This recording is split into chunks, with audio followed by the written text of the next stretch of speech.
grass beneath my feet, small town dreams under stadium lights so sweet.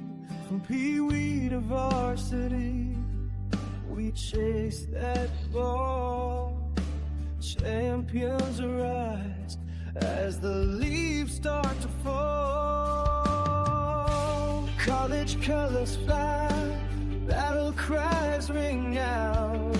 Saturday's alive with victory and doubt.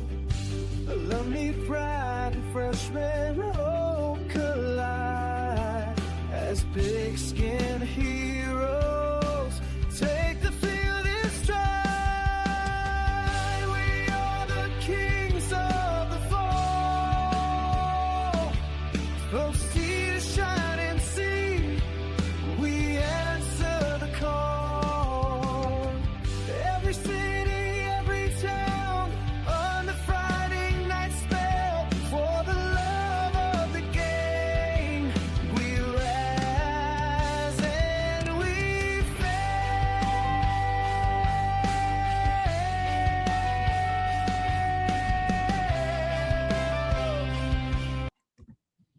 All right, here we are for Husky Hoops.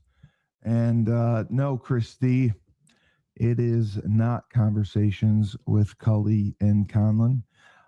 Cully has been abandoned for today. There is no Joe D. There is no Maria. Maria is in Puerto Rico.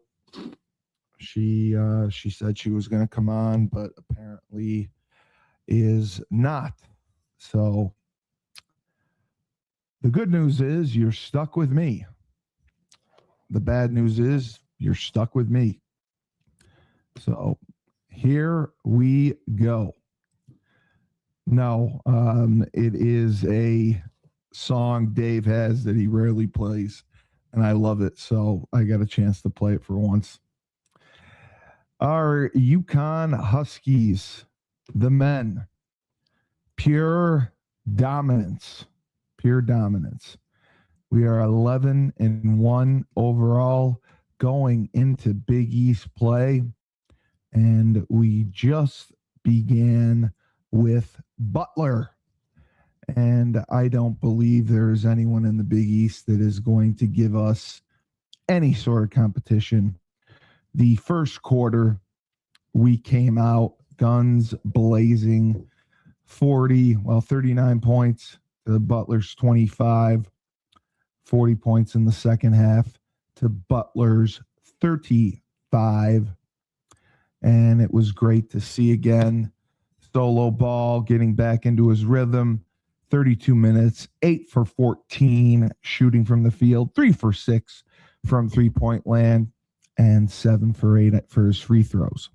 He did have 5 rebounds, 2 assists, 1 block, 26 points. Next, the big man, Terrace Reed Jr.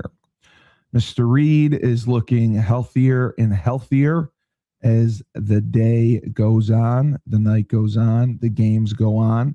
He scored 16, 8 of 12 shooting.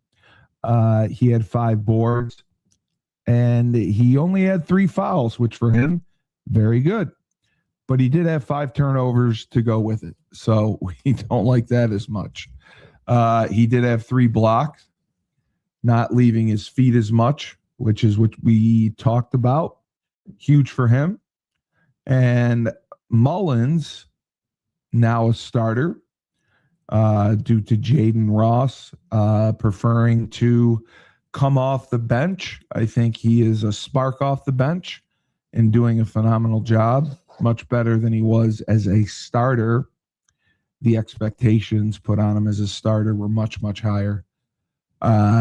We had Mullins playing 28 minutes, 5 for 9 from the field, 2 for 5 from three-point land, 3 rebounds, but he did have 4 personal fouls, 2 assists. The key to all this, I believe, before I get to Mr. Cariban, is Demery. Demery had 11 assists. He only scored 2 points, but he had 11 assists, 6 rebounds, and in 28 minutes of play. So the point guard position is crucial. Him stepping up, him being able to be that facilitator, be that quarterback is going to make a difference because we needed that desperately, and he is answering the call and doing a great job at it, at least in the Big East. We'll see what happens when they play against some better competition. Off the bench, Mr. Jaden Ross. Jaden Ross had 13 points, like we talked about. He's doing better. Ross and Stewart, we expected more out of them, but Ross is coming along. He was 6-9 shooting off the bench, 1 for 4 from 3-point land, 13 points. So it was great to see him be the third leading scorer, especially coming off the bench. Cariban had a very, very off night. 25 minutes. He only took 3 shots from the field, which was quite surprising for him. He had been playing exceptionally well, especially in the bigger games. Very consistent. He did have 5 rebounds. He also had 4 personal fouls as well to go with it. So Cariban has to be that consistent anchor, I would say. That consistent anchor, rise or fall. He is always there.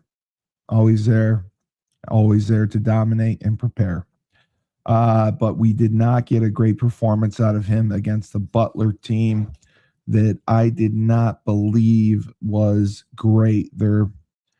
They are 8-3 overall, 1-1 in the Big East, but they completely looked outmatched.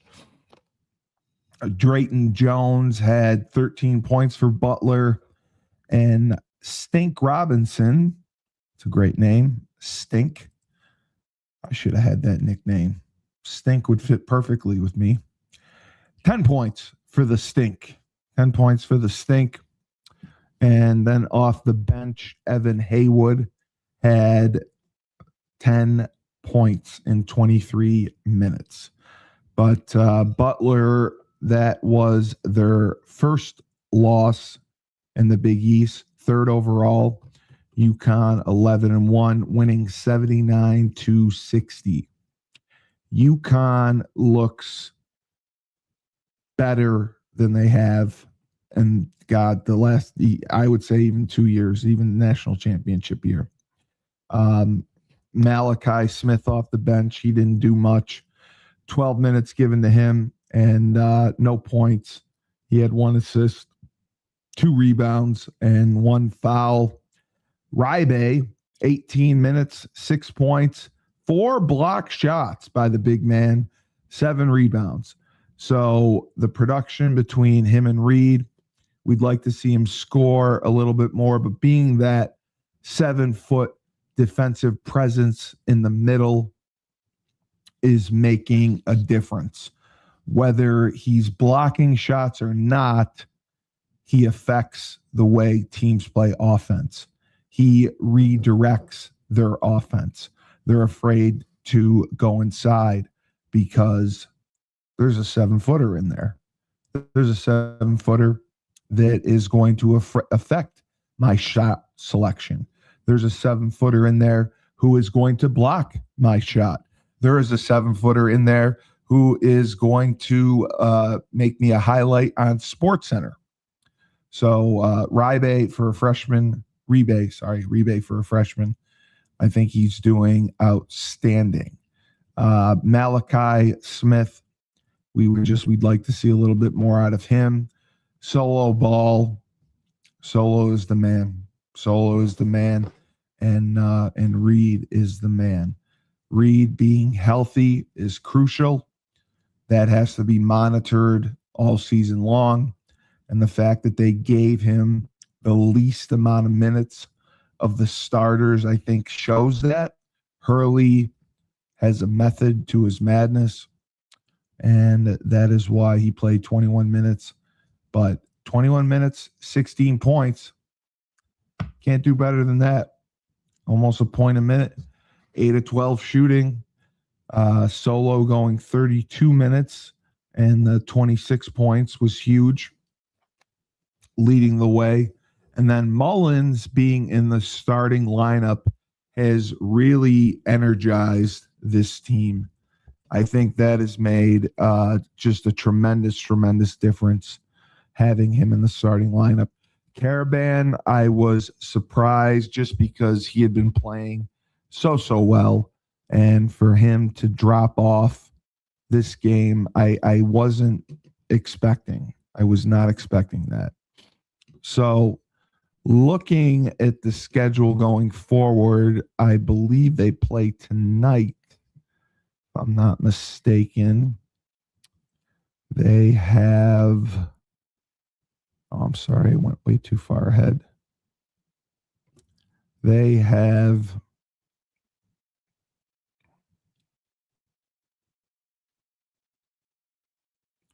I was on the wrong sport.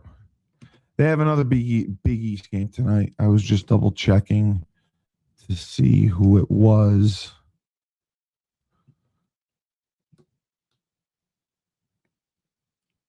Okay. So Xavier. They play Xavier tonight on the Peacock because we have a TV deal with the Peacock for the Big East. And this is what I complained about as regards to football. It's going to catch up with us in basketball. It's going to catch up with us in basketball because we are not generating the revenue that we could be, because these networks do not pay big money to conferences for broadcast rights for basketball. That's just how it is. ESPN is one of them. But otherwise, ESPN, ABC, CBS has the one shining moment. Otherwise, that's what I think is going to ultimately be our downfall, because you're seeing teams from the SEC, you're seeing teams from the Big 12 with the NIL money. And I read an article how they're getting around it. Basically, the cap is set at $20 million, and you're supposed to report any NIL deal that you get above $600. Now, the majority of players are not reporting it because the teams are basically saying, okay, go ahead and enforce it. Because they don't believe it is an enforceable rule. They don't believe it's an enforceable bylaw by the NCAA. So the teams aren't reporting the NIL money. So these kids, like I said, between 15 million is going to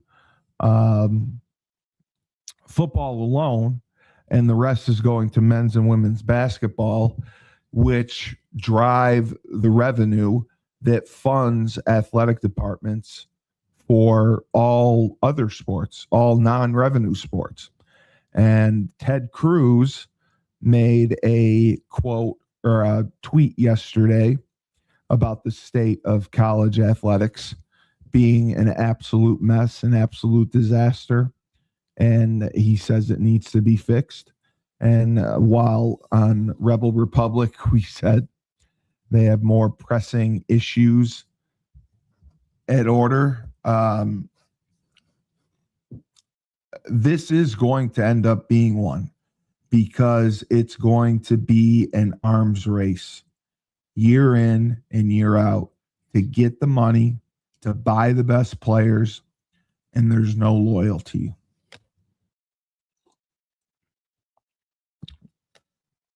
as we're seeing with Yukon, Yukon football, the backup quarterback Tucker McDonald just entered the transfer portal.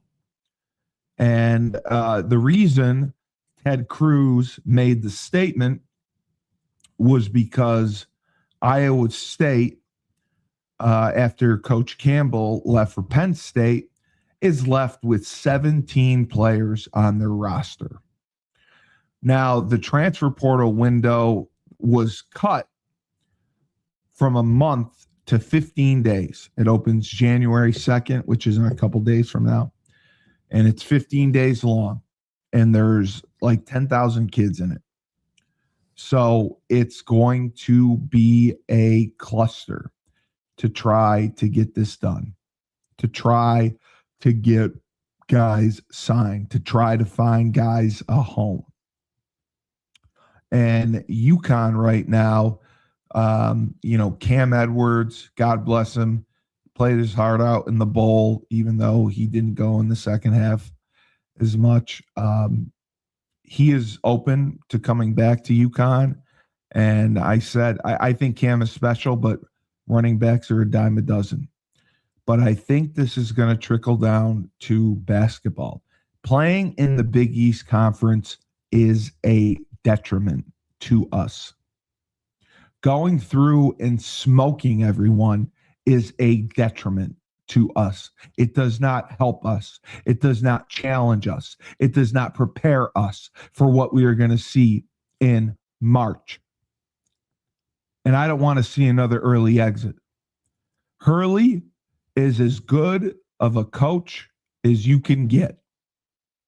Hurley can win national championships like Dave Schumann can fart, which is a lot. So there you go. But the problem is financially, this is going to catch up with us, whether we like it or not. Being in the Big East Conference is not good for us. And the closest opportunity we may have to get out is 2030. 2030 may be the soonest we can get out of the Big East.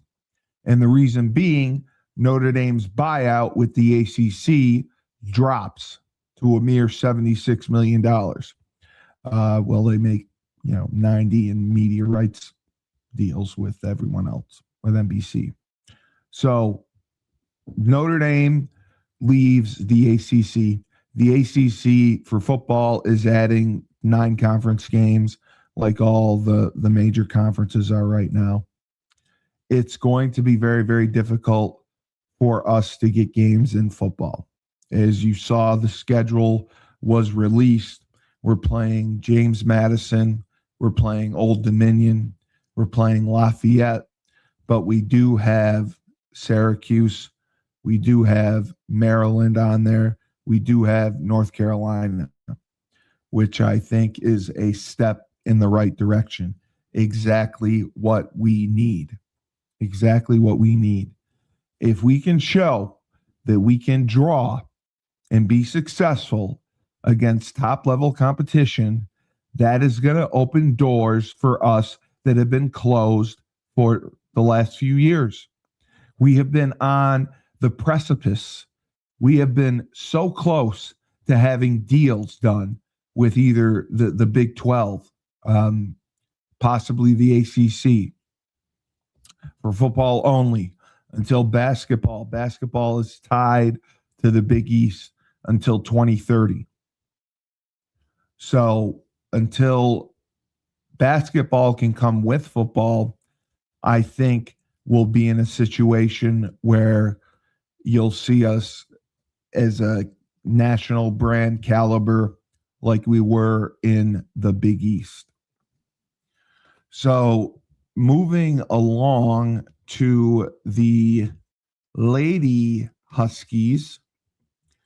The Lady Huskies just completely decimated Butler, 94-47. 94-47. Sarah Strong, 15 points. She had 3 steals, 6 boards. AZ Fudd, 13 points, 2 boards. Sarah, 7 of 13 shooting. AZ, 5 of 7 shooting. They both only, they played 24 minutes, 22 minutes. KK played 19 minutes, 9 points. But again, she had 6 assists, which is critical in that point guard role. Sarah Williams had 7 points, 4 boards. She's coming along. She's just been a little inconsistent for my taste. Ashlyn Shade had 6 points, 3 of 5 shooting. She played the most minutes. She should have taken some more shots. She did not, but who are you going to take shots away from in a blowout like this?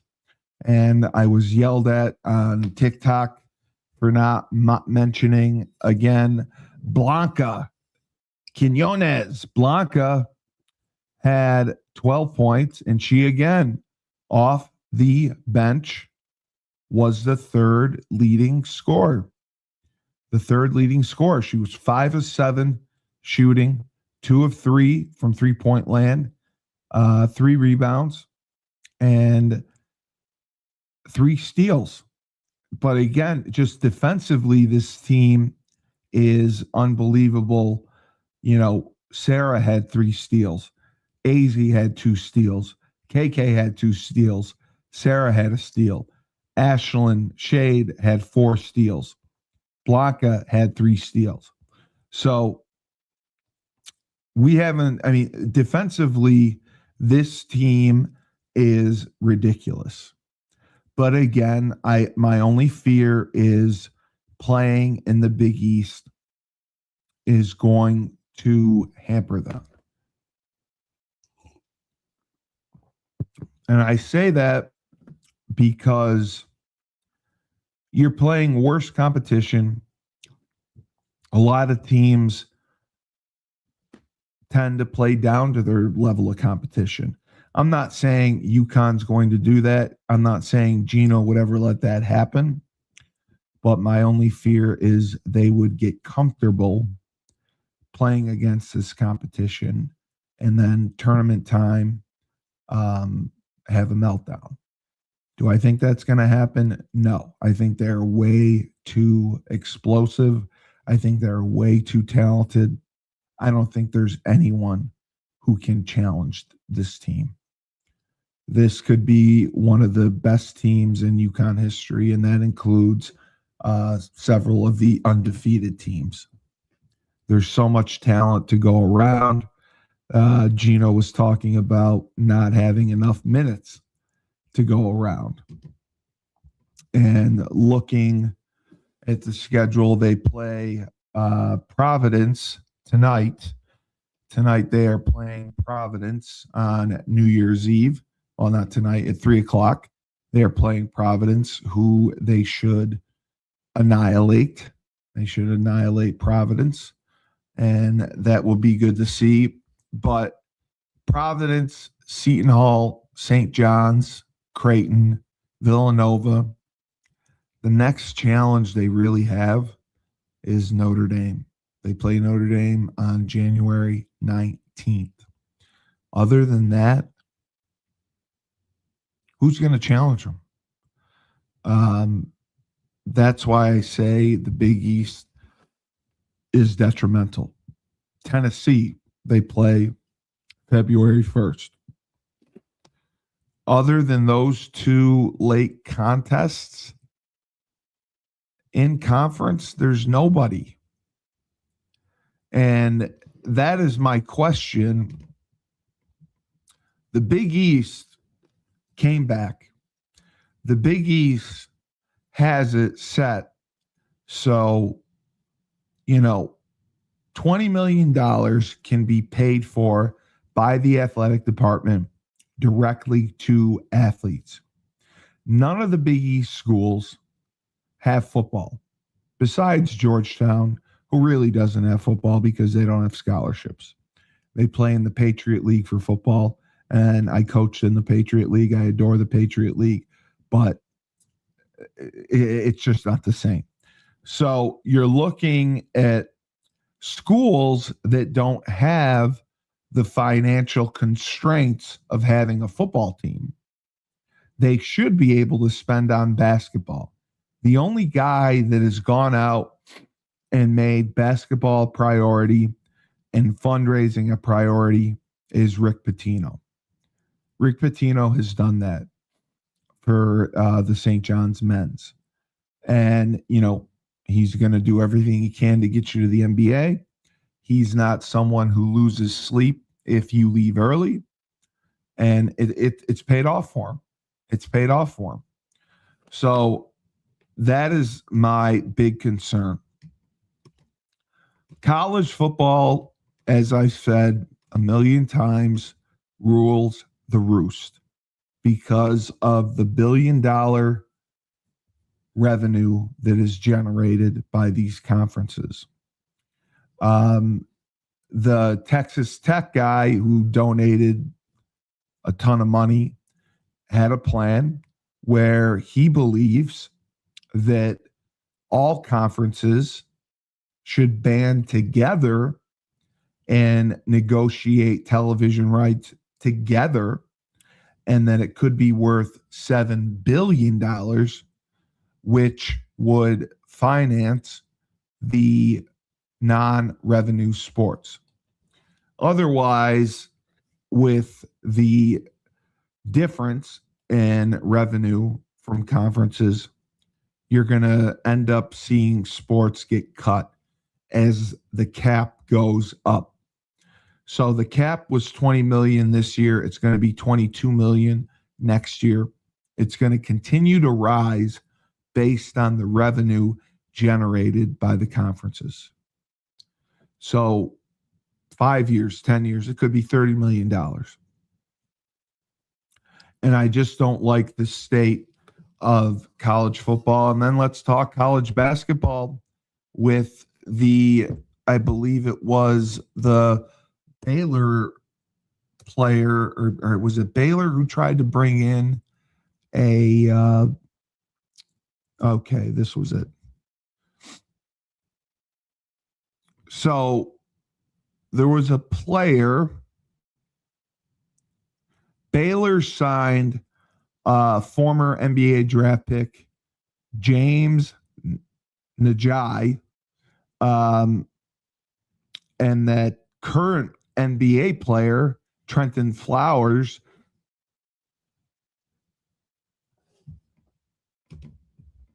is pursuing eligibility from the NCAA. This is completely absurd. Charlie Baker, the commissioner, who has zero power, says the NCAA has and will not grant eligibility to any prospective or returning student athletes who have signed an NBA contract, including a two-way contract, which means a G League and an NBA contract. As schools are increasingly recruiting individuals with international league experience, the NCAA is exercising discretion in applying the actual and necessary expenses bylaws to ensure prospective student athletes with experience in American basketball leagues are not at a disadvantage compared to their international counterparts. Well, dumb fuck, they already are, because less and less freshmen are getting recruited around the country for football and basketball because of the transfer portal. Teams would much rather go into the transfer portal, grab a kid, than take a freshman. John Calipari made an impassioned speech about it. He says, you know what? I may be old school, but I like coaching freshmen. I like coaching freshmen. I like recruiting and coaching freshmen.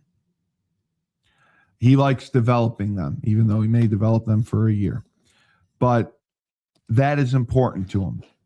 The NCAA has prevailed on the vast majority of eligibility-related lawsuits. Yeah, right. And I'm 210 pounds. Recent outlier decisions in joining the NCAA on a nationwide basis from enforcing rules that have been on the books for decades without even having a trial are widely destabilizing. Baker will be working with D1 leaders in recent weeks to protect the great college basketball from these misguided attempts to destroy the American institution. Charlie, the American institution has been destroyed for years. Since NIL and the transfer portal have been implemented, college sports have been destroyed. College football, college basketball. And I'll tell you why. I've talked to several coaches who said they saw this coming. They said, we can get ahead of it. We can put guardrails around it. We can put, you make this much if you're a freshman. You make this much if you're a sophomore. And kind of have a set revenue for players to give them something. Because, again, for decades, the schools were making all the money. All the money was going to the schools from broadcasting rights. Nobody cared. Nobody cared. They let it happen. They let it happen. Nobody gave two flying fucks what happened. Now they're in panic mode. They're in panic mode because they're allowing the European players to come over and play. They're allowing a 2023 draft pick to go back to Baylor. Baylor signed, again, James Najai, who was a former NBA draft pick. And it used to be you couldn't come in and play mid-season. He's coming into play. He's coming into play. So, in line with several other international players who never previously enrolled in college and never played in an NBA game, Najai was cleared by the NCAA last week. He was drafted, but he never appeared in a game. So he technically is like 32 years old and he has NCAA eligibility. And coaches are pissed. Coaches are pissed. The rules, real simple, the rules be the rules. So if you put your name in this is what Calipari said. The rules be the rules. If you put your name in the NBA draft, I don't care if you're from Russia and you stay in the draft, you can't play college basketball. Arkansas coach John Calipari said, as he ranted on Monday night. Well, that's only for American kids. What? If your name is in the draft and you get drafted, you can't play because that's our rule. And that's what happened with James. James put his name in the draft and he played. Okay. There's been dozens of players with European pro experience. Several former G League players who have been able to go back and play. And again, Gonzaga coach Mark Few told reporters, it's wild out there right now. Well, Mark, it's not just wild out there right now. It's been wild out there for years. And you guys opened Pandora's box. You guys opened it and you can't close it. You can't close it because right now precedent has been set in the court of freaking law at the highest level, the Supreme Court. The Supreme Court said you can pay players, you can transfer, and eligibility-wise, look at the Mendoza dipshit from Vanderbilt, who is 5'6" and was at the Heisman Trophy presentation. 8 years. 8 years he played college football. Look at our guy. I don't even want to say his name because I'm so disgusted. Joe Fignano. Joe, a seventh-year senior, opted out of our bowl game because he believes he is a second, third-round draft pick. Yeah, Joe, guess what? With the numbers you put up, your numbers passing were better than some of the Heisman Trophy winners, candidates. If you were that freaking good, or if anyone gave a flying F about you, you would have been there for the Heisman ceremony. And shame on me. Shame on me for being a hypocrite and going back and denouncing Joe because I praised him year round. I praised him. I said he was great. I said he had ice water in his veins. I said he was a great leader. I said he was a talent. And I believe all of it. What I don't believe in is what he pulled on his team. In the worst of situations, coach leaves, your team needs its captain, and Joe goes to Florida to prepare for the East-West Shrine game. I got shredded on Facebook and Instagram for my comments. Joe abandoned his team. Joe quit on his team. I don't know what you call it. Being selfish, doing what's best for yourself, leaving your teammates with the bag to hold, letting a true freshman with zero experience start. Is that positive? Is that the message you want to send, Joe? I can't wait. I can't wait for you to go through your interviews with NFL teams and explain that one to them. Joe, why didn't you play in the bowl game against Army? I wanted to get ready for the NFL draft. Well, Joe, guess what? Every senior gets ready for the NFL draft. Playing one more freaking game wasn't going to make a difference.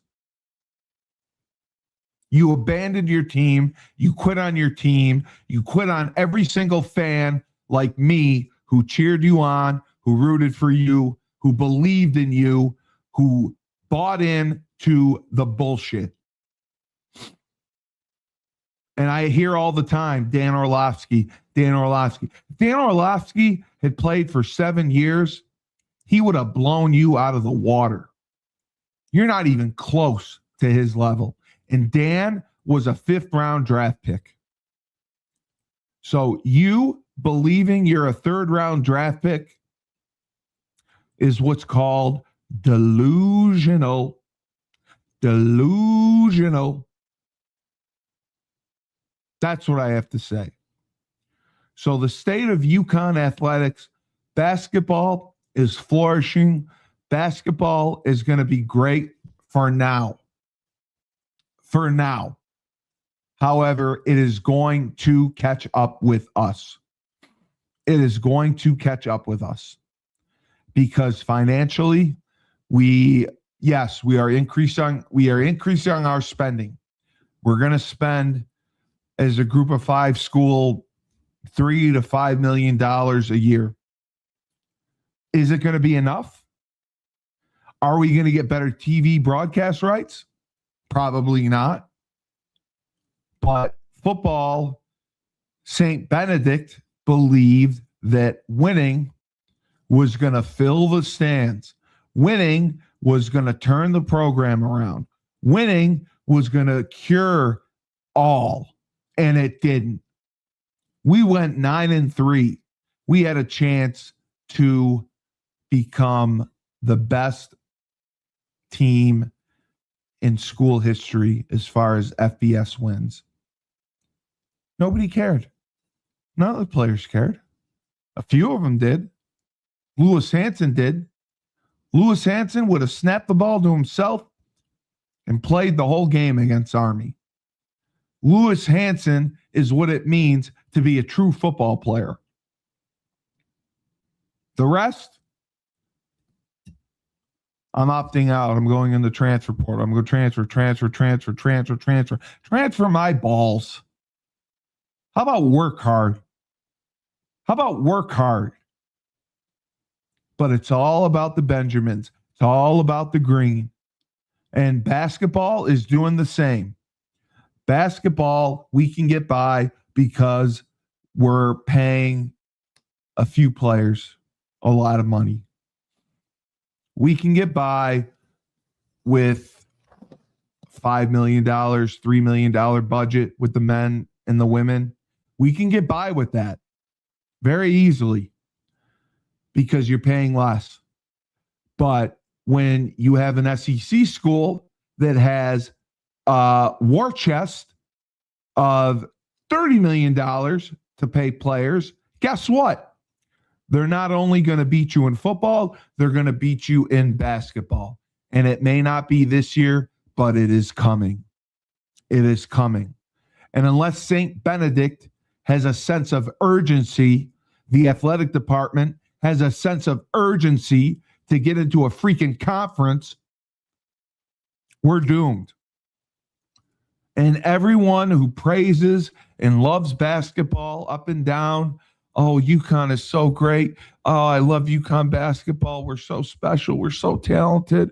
Oh, cry me a river. Oh, I love basketball. Basketball. Basketball, please don't leave me. Please don't leave me. You're so great, basketball. You're so great. You're so great. Guess what? We're in the worst freaking conference possible. That's basketball.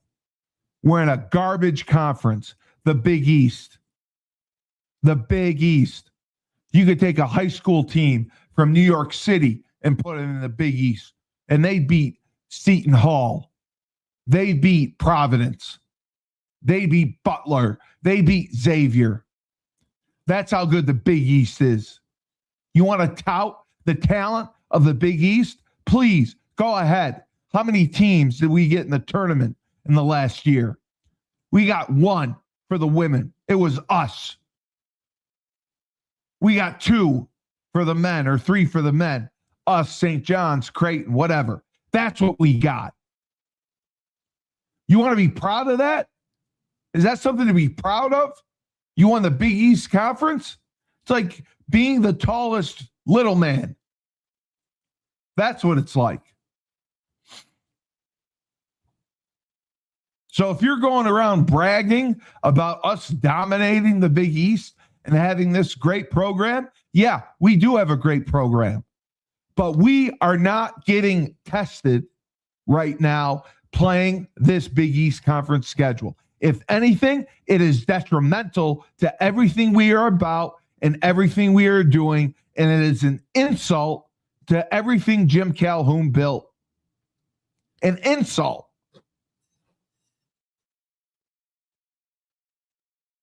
We thought bringing the Big East back was the answer. We thought leaving the AAC was the answer for football. Sure, it may have been. But now we're playing catch up because we don't have athletic director, St. Benedict, athletic director of the year. Oh, he raised $50 million. Where did that go? I wonder how many players that paid. Did it pay Solo Ball, Terrace Reed? Who else did it pay? The $50 million he raised for the athletic department. Oh, and we do revenue sharing. That's brilliant. Let's pay the swimming and diving team. Pay them. Let's rev share. Great. Let's pay cross country. Let's pay track.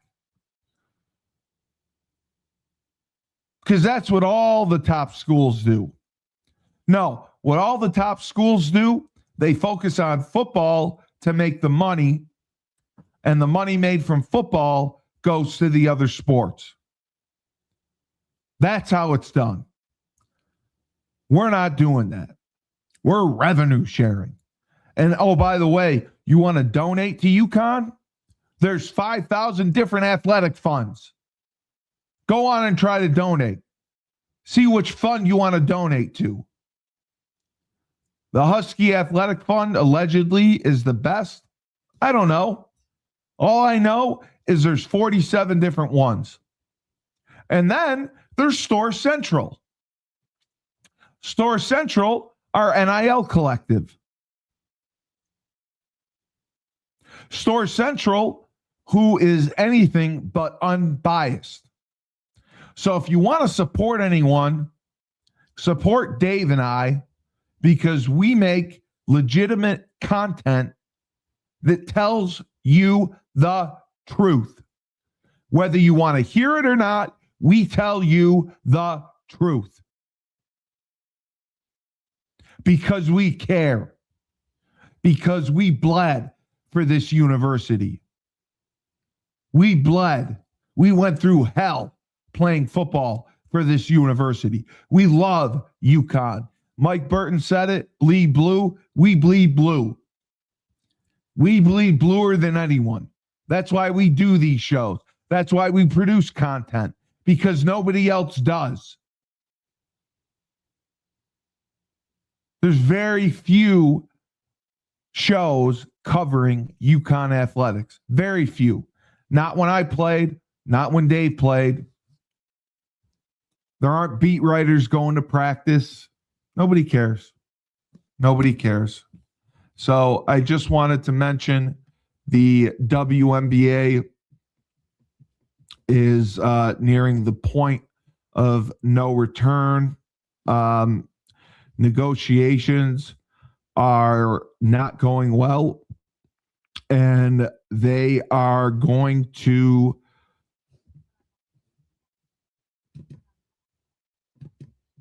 sorry.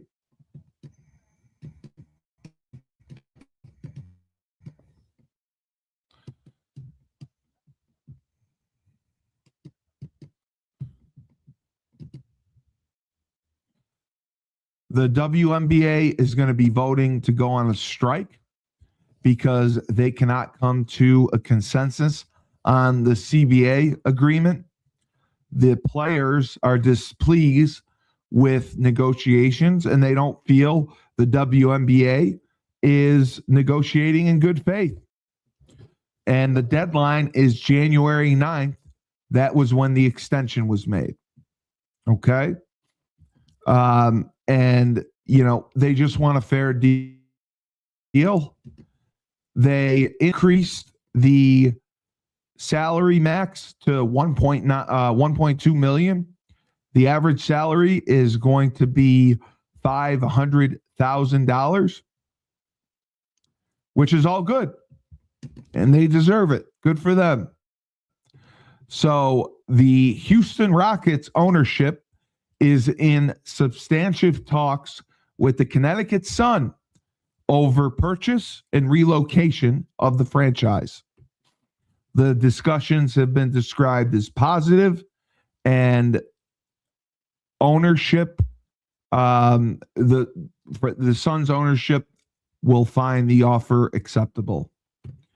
The parties have not signed an exclusivity agreement, but the decision on the future of the franchise will be to come. Houston previously had a WNBA team, and they want the Sun. The Sun are just in a bad location because no one wants to go to Uncasville, Connecticut. And so it looks like